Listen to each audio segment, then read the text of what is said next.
There's something quietly powerful about a story well told. Not an argument, not a rebuttal, just this is what happened to me, and I have not been the same since. It disarms us in a way that logic rarely can.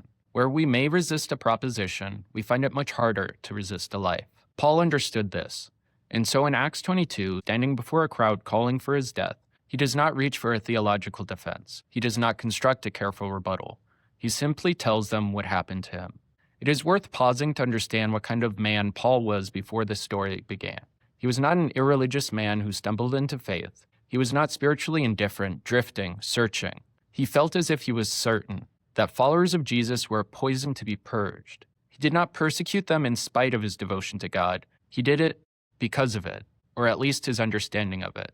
And then, the road to Damascus, the light, the voice, the question that unmade him. But here in Acts 22, Paul is not recounting it quietly to a friend.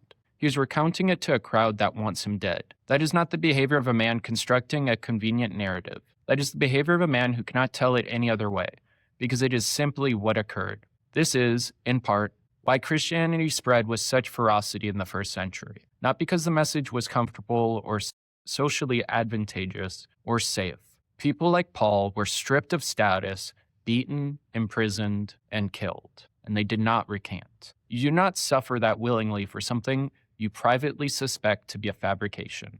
Paul then speaks of his calling, to bring the message of Jesus beyond Israel, to all nations, all peoples, all backgrounds. This enrages the crowd, but it should not surprise us. God told Abraham from the very beginning that through him, all nations would be blessed. The doors were always meant to be open gates. The kingdom was never meant to be a private garden. So, what is your story? Have you told it lately? And is there someone standing right in front of you who needs to hear it?